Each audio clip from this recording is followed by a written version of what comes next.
欢迎来到星星频道，请点击订阅并关注，获取最新资讯。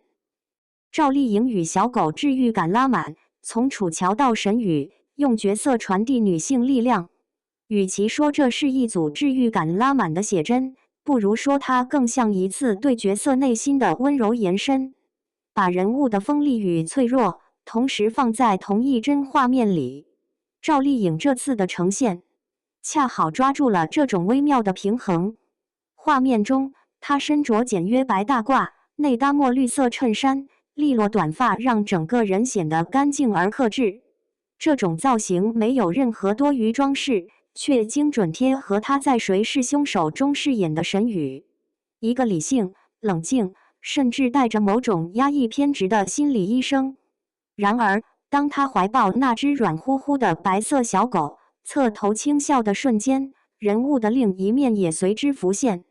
防备被放下，情绪变得柔软，眼神中多了一层几乎不设防的温度。这种反差并非简单的反转，而更像是角色本身的延展。神宇从来不是单一维度的冷漠人物，他的复杂正来源于理性与情感的撕扯。而这一组画面恰好把那种被压抑的温柔具象化了出来，仿佛在高压与谎言之下，他仍然保留着一块尚未完全崩塌的内心角落。当他俯身伸手，指尖轻触小狗额头的那一刻，动作轻的几乎没有重量，却极具情绪张力。那不像是单纯的抚摸，更像是一种试探式的安抚，既是在安抚眼前的生命，也像是在安抚自己内心深处难以言说的不安。在剧情中，神宇长期游走于谎言与恐惧之间，精神始终紧绷。而这样一个短暂的温柔瞬间，反而显得尤为珍贵，像是角色难得的呼吸口。光影的处理同样耐人寻味，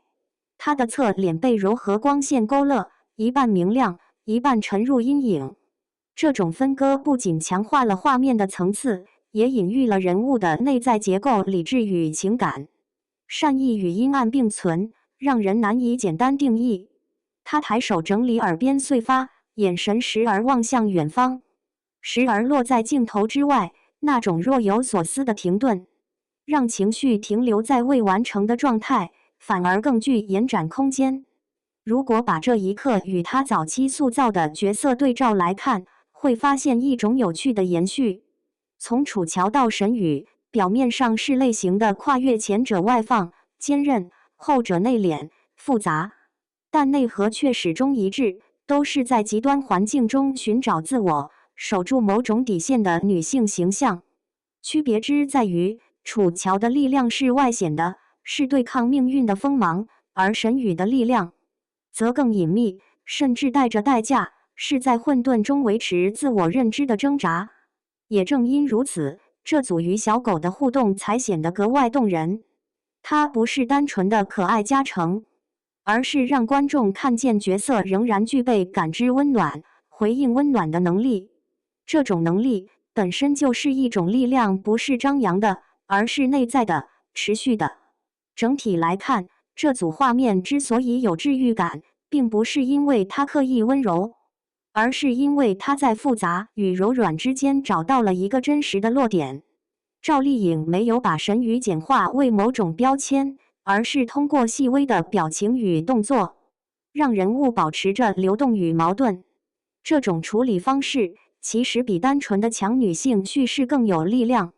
因为真正的力量